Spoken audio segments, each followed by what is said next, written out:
Cordial saludo, hoy vengo a presentar la última evidencia del libro de Fernando Savater, Ética para Amador. Capítulo 6, ponte en su lugar. Robinson Crusoe pasea por una de las playas de la isla en la que importuna tormenta con su correspondiente naufrago le ha confinado. Lleva su loro al hombro y se protege del sol gracias a la sombrilla fabricada con hojas de palmera que tiene justificadamente orgulloso de su habilidad. Piensa que, dadas las circunstancias, no puede decirse que les haya arreglado de todo mal. Ahora tiene un refugio en el que guardarse de las inclemencias del tiempo y del salto de las fieras. Sabe dónde conseguir alimento y bebida, tiene vestidos que le abrigan y que él mismo se ha hecho con elementos naturales de la isla, los dóciles servicios de un rebañito de cabras, etc. En fin, que sabe cómo arreglárselas para llevar más o menos su buena vida de náufrago solitario. Sigue pensando Robinson y está tan contento de sí mismo por un momento le parece que no echa nada de menos. De pronto se detiene con sobresalto. Allí, en la arena blanca, se dibuja una marca que va a revolucionar toda su pacífica existencia. La huella de un pie humano. ¿De quién será? ¿Amigo o enemigo? Quizás un enemigo al que pueda convertir en amigo, hombre o mujer. ¿Cómo se sentirá con él o ella? ¿Qué trato le hará? Robinson está acostumbrado a hacerse preguntas desde que llegó a la isla y resolver los problemas del modo más ingenioso posible. ¿Qué comeré? ¿Dónde me refugiaré? ¿Cómo me protegeré del sol? Pero ahora la situación no es igual, porque ya no tiene que vérselas con acontecimientos naturales, como el hambre o la lluvia, ni con fieras salvajes, sino con otro ser humano, es decir, otro Robinson o con otros Robinsons o Robinsonas.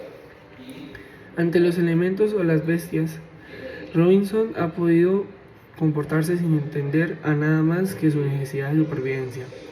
Se trataba de ver si podía con ellos o ellos podían con él, sin otras complicaciones, pero ante seres humanos la cosa ya no es tan simple. Debe sobrevivir desde luego, pero ya no de cualquier modo. Si Robinson se ha convertido en una fiera como los demás que rondan por la selva, a causa de su soledad y su desventura, no se preocupará más que de que si el desconocido causante de la huella es un enemigo a eliminar o una presa a devorar. Pero si aún quiere seguir siendo un hombre, entonces se las va a ver no ya con una presa o simple enemigo, sino con un rival o un posible compañero, en cualquier caso, o un semejante. Mientras está solo, Robinson se enfrenta a cuestiones técnicas, mecánicas, higiénicas, incluso científicas. Si me apuras, de lo que se trata es de salvar la vida en un medio hostil y desconocido. Pero cuando encuentra la huella de viernes en la arena de la playa empiezan sus problemas éticos. Ya no se trata solamente de sobrevivir como una fiera o como una alcachofa, perdido en la naturaleza. Ahora tiene que empezar a vivir humanamente, es decir, con otros o contra otros hombres. Pero entre hombres lo que hace humana a la vida es el transcurrir en compañía de humanos, hablando con ellos, pactando y mintiendo, siendo respetado o traicionado, amando, haciendo proyectos y recordando el pasado, desafiándose, organizando juntos las cosas comunes, jugando, intercambiando símbolos. La ética no se ocupa de cómo alimentarse mejor o de cuál es la manera más recomendable de protegerse del frío, ni qué hay que hacer para vadear un río sin ahogarse. Cuestiones todas ellas sin duda muy importantes para sobrevivir en determinadas circunstancias. Lo que la ética le interesa, lo que constituye su especialidad, es cómo vivir en la vida humana, la vida que transcurre entre humanos. Si no, uno no sabe cómo arreglárselas para sobrevivir en los peligros naturales, pierde la vida, lo cual sin duda es un fastidio grande. Pero si uno no tiene idea de ética, lo que pierde o malgasta es lo humano de su vida, y eso, francamente, tampoco tiene ninguna gracia. Antes dije que la huella en la arena anunció a Robinson la proximidad comprometedora de un semejante. Pero vamos a ver, ¿hasta qué punto era viernes semejante a Robinson? Por un lado, un europeo del siglo XVII, poseedor de conocimientos científicos más avanzados de su época, educado en la religión cristiana, familiarizado con los mitos homéricos y con la imprenta. Por otro lado, un salvaje caníbal de los mares del sur, sin cultura que la tradición oral de su tribu, creyente de una religión politeísta y desconocedor de la existencia de grandes ciudades contemporáneas como Londres o Ámsterdam. Todo era diferente del uno al otro: color de la piel, aficiones culinarias, entretenimientos. Seguro que por las noches ni siquiera sus sueños tenían nada en común. Y sin embargo, pese a tantas diferencias, también había entre ellos rasgos fundamentalmente parecidos, semejantes esenciales que Robinson no compartía con ninguna fiera ni con ningún árbol o manantial de la isla. Para empezar, ambos hablaban, aunque fuesen lenguas muy distintas. El mundo estaba hecho para ellos de símbolos y relaciones entre símbolos, no de puras cosas sin nombre, y tanto Robinson como Viernes eran capaces de valorar los comportamientos, de saber lo que uno puede hacer ciertas cosas que están bien y otras que son por el contrario malas. A primera vista, lo que ambos consideraban bueno y malo no era ni mucho ni menos igual, porque sus valoraciones concretas venían de culturas muy lejanas. El canibalismo, sin ir más lejos, era una costumbre razonable y aceptada para Viernes, mientras que a Robinson, como a ti, supongo que por tragaldabas que seas, le merecías el más profundo de los horrores. Y a pesar de ello, los dos coincidían en suponer hay ciertos criterios destinados a justificar qué es aceptable y qué es horroroso. Aunque tuvieran posiciones muy distintas desde la que discutir, podían llegar a discutir y comprender que se estaban discutiendo. Ya es bastante más de lo que se suele hacer con un tiburón o con una avalancha de rocas, ¿no? Todo está muy bien, me dirás. Por lo cierto es que por muchas semejantes que sean los hombres, no está claro de que de antemano cuál será la mejor manera de comportarse respecto a ellos. Si la huella en la arena que encuentra Robinson pertenece a un miembro de la tribu de caníbales que pretende comérselo desfojado. Su actitud ante el desconocido no deberá ser la misma que si se trata realmente del barco que viene por fin a rescatarle. Precisamente por los otros hombres se me parecen mucho, pueden resultar más peligrosos que cualquier animal feroz o un terremoto. No hay peor enemigo que un enemigo inteligente, capaz de hacer planes minuciosos, de entender trampas o de engañar de mil maneras. Quizá entonces lo mejor sea tomarles la delantera y ser uno primero en tragarles, por medio de violencia o emboscadas, como si fuesen efectivamente esos enemigos que pudieran llegar a ser. Sin embargo, esta actitud no es tan prudente como parece a primera vista. Al comportarte ante mis semejantes como enemigo, aumento sin duda las posibilidades de que ellos se conviertan sin remedio en enemigos míos también. Y además pierdo la ocasión de ganarme su amistad o conservarla si en principio estuvieran dispuestos a ofrecérmela.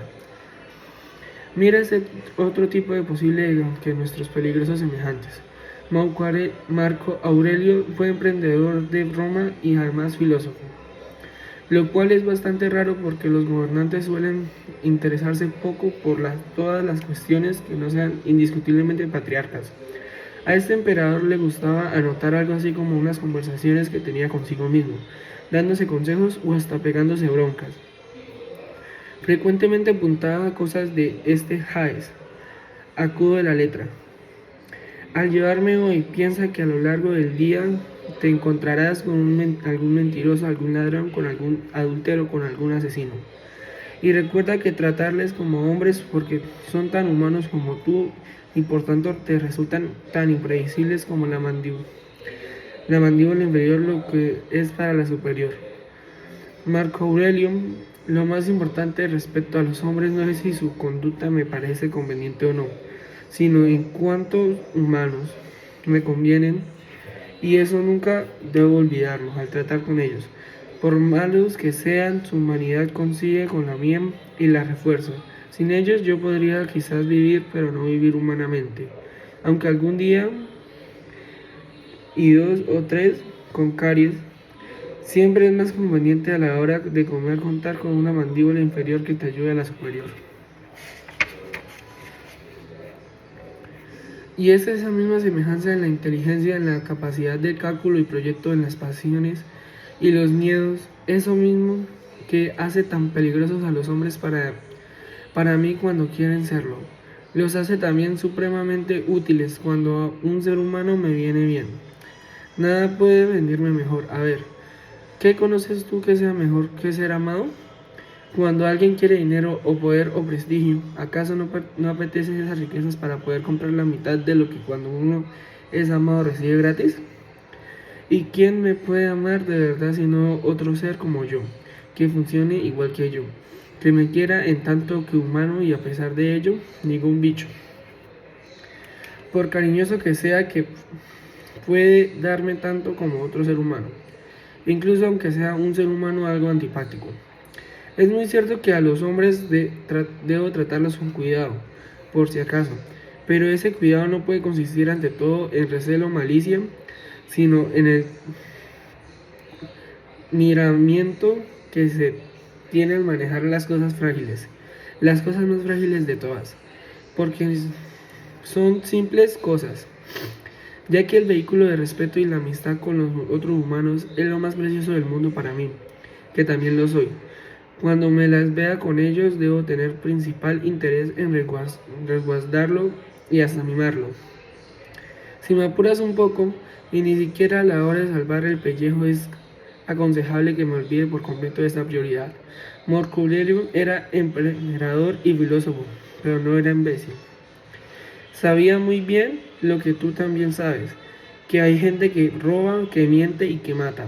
Naturalmente no se oponía por aquello de llevarse bien con el prójimo, hay que favorecer semejantes conductas, pero tenía bastante claras dos cosas que me parecen muy importantes. Primera, quien roba, miente, traiciona, viola, mata o abusa de cualquier modo de uno, por ello deja de ser humano. Aquí el lenguaje es engañoso porque al acuñar el título de infamia, ese es un ladrón, aquella una mentira rosa, tal otro un criminal. Nos hace olvidar un poco que se trata siempre de seres humanos, que sin dejar de serlo, se comportan de manera poco recomendable. ¿Y quién ha llegado a hacer algo detestable? Como sigue siendo humano, aún puede volver a transformarse de nuevo en lo más conveniente para nosotros, lo más imprescindible. Segunda, una de estas características principales de los humanos es nuestra capacidad de imitación. La mayor parte de nuestro comportamiento y nuestros gustos la copiamos de los demás, por eso somos tan educables y vamos aprendiendo sin cesar los logros que conquistaron otras personas en tiempos pasados o latitudes remotas. En todo lo que llamamos civilización, cultura, etc. Hay un poco de invención y muchísimo de imitación. Si no fuésemos tan copiones, bastante cada hombre debería empezarlo todo desde cero. Por eso es tan importante el ejemplo que damos a nuestros congéneres sociales. Es casi seguro que la mayoría de casos nos matarán tal como sean tratados. Si repartimos a troche y moche enemistad, aunque sea disimuladamente, no es probable que recibamos a cambio cosa mejor que más enemistad, ya que por ser muy buen ejemplo que llegue a dar uno, los demás siempre tienen la vista demasiado malos para que imitar. ¿Para qué molestarse, pues, y renunciar a las ventajas inmediatas que sacan a menudo los canallas? Marco Aurelio te contestaría: ¿te parece prudente aumentar el ya crecido número de los malos, de los que poco realmente positivo puedes esperar, y desanimar a la minoría de los mejores, que en cambio tanto pueden hacer por tu buena vida? ¿No es más lógico sembrar lo que intentas cosechar en tu lugar? Del opuesto, aún a sabiendas que la enseñanza puede estropear tu cosecha, prefieres portarte voluntariamente al modo de tanto tan loco como hay suelto, en lugar de defender y mostrar las ventajas de la cordura.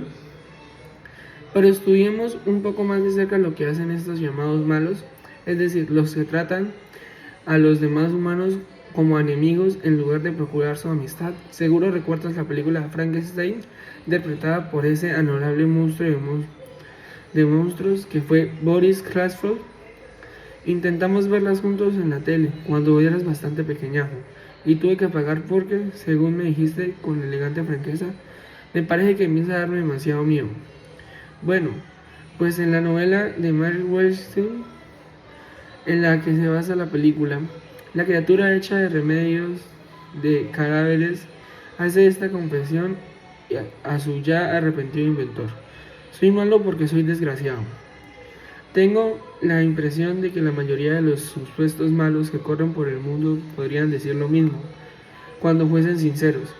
Si se comportaran de manera hostil y despiadada con sus semejantes es porque sienten miedo o soledad o porque carecen de cosas necesarias que otros monstruos poseen, desgracias, como verás, o porque padecen la mayor desgracia de todas, la de verse trazados por la mayoría sin amor ni respeto, tal como le ocurriría a la pobre criatura del doctor Frankenstein, a la que solo un ciego y una niña quisieron mostrar amistad.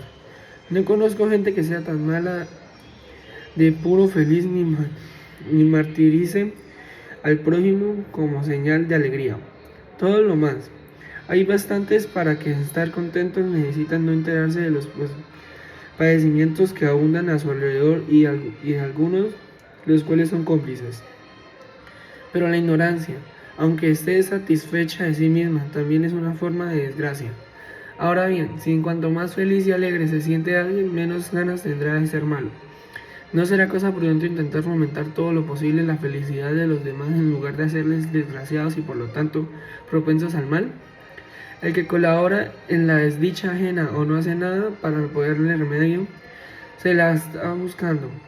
Que no se queje luego de que haya tantos malos sueltos a corto plazo.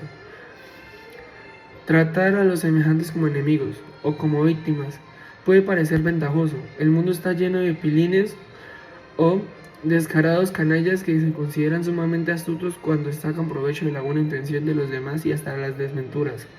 Francamente, no me parece tan listos como ellos se halagan en creer. La mayor ventaja que podemos obtener de nuestros semejantes no es la posesión de la cosa más o el dominio sobre las personas sobre más personas tratadas como cosas como instrumentos, sino la complicidad y afecto de más seres libres, es decir, la ampliación y refuerzo de mi humanidad. ¿Y eso para qué sirve?, preguntará el pillo, creyendo alcanzar él como de la astucia a lo que tú puedes responderle. No sirve para nada de lo que tú piensas. Solo, los siervos sirven y aquí ya te he dicho que estamos hablando de seres libres. El problema del canalla es que no sabe que la libertad no sirve ni gusta de ser servida, sino que busca contagiarse. Tiene mentalidad de esclavo, pobrecillo, por muy rico en cosas que se considere a sí mismo.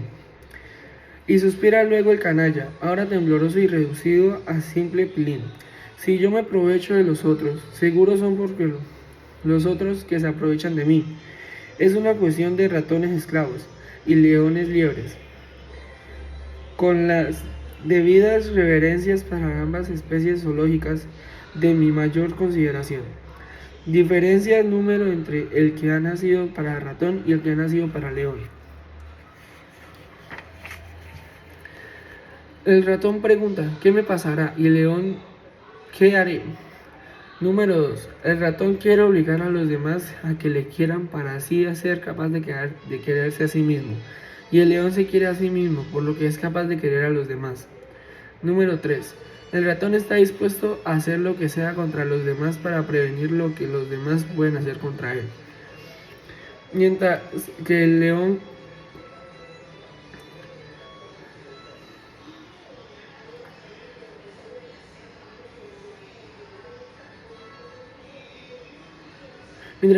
considera que hacer el favor a sí mismo todo lo que hace a favor de los demás, ser ratón o ser león. He aquí la cuestión. Para el león es bastante claro que temblorosamente claro, como diría el poeta Antonio Machado, que el primer perjudicado cuando intento perjudicar a mis semejantes soy precisamente yo mismo, y en lo que tengo de más valioso que menos servil. Llegamos por fin al momento de intentar responder a una pregunta cuya contestación directa hemos aplazado ya demasiado tiempo. ¿En qué consiste tratar a las personas como personas, es decir, humanamente? Respuesta.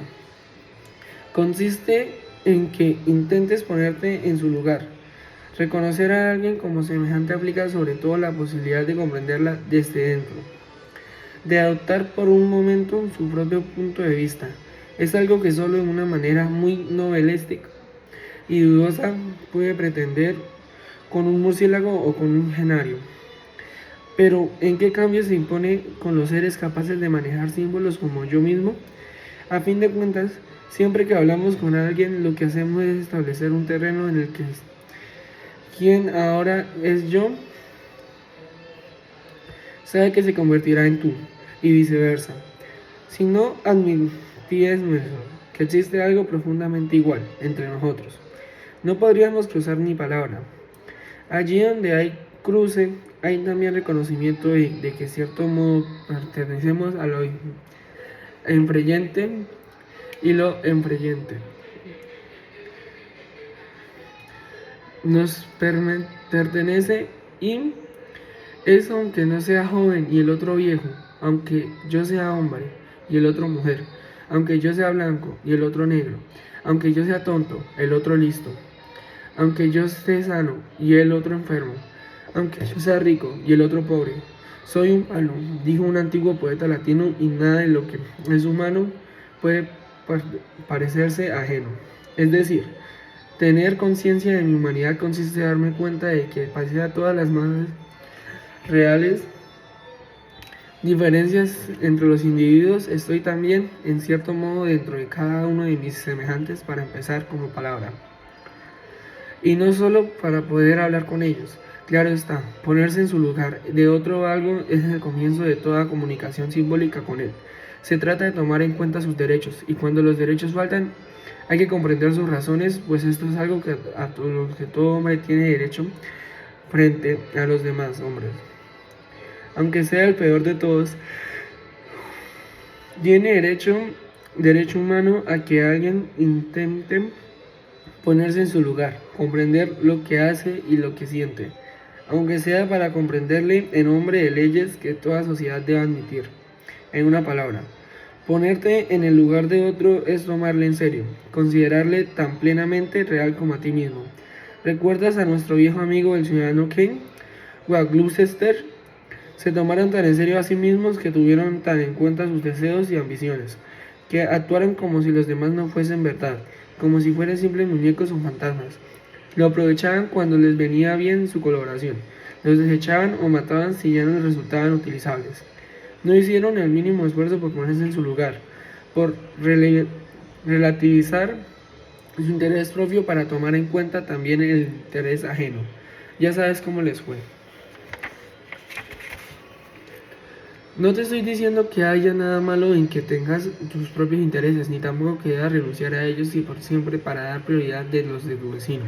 Los de los tuyos, desde luego, son tan respetables como los suyos, y los demás son cuentos. Pero fíjate, en la palabra misma interés viene del latín interesse, lo que está entre varios, lo que puede una relación a varios. Cuando hablo de relativizar tu interés, quiero decir que ese interés no es algo tuyo exclusivamente, como si vivieras solo en un mundo de fantasmas, sino que te pone en contacto con otras realidades tan de verdad como de tú mismo.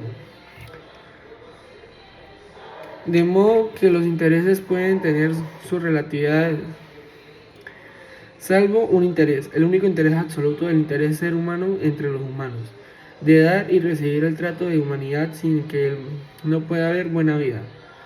Por mucho que pueda interesarte algo, si miras bien, nada puede ser tan interesante para ti mismo como la capacidad de ponerte en lugar de aquellos con los que tu interés te relaciona. Y al ponerte en su lugar, no solo debes ser capaz de atender a sus razones, sino también de participar de algún modo en sus pasiones y sentimientos, en sus dolores, anhelos y gozos. Se trata de sentir simpatía por el otro, o si prefieres compasión, pues ambas voces tienen etimologías semejantes, la una derivada del griego y la otra derivada del latín. Es decir, ser capaz de experimentar en cierta manera al unísono con el otro, no dejarle todo solos ni en su pensar, ni en su querer. Reconocer que todos estamos hechos de la misma pasta, a la vez idea, pasión y carne. Y como lo dijo la más bella y profundamente Shakespeare, todos los humanos estamos hechos de la sustancia con la que se trenzan los sueños. Que se note que nos damos cuenta de todo ese parentesco. Tomarle al otro en serio es decir, ser capaz de ponerte en su lugar para aceptar prácticamente que es tan real como tú mismo. No significa que siempre debas darle la razón en lo que te reclaman, en lo que hacen,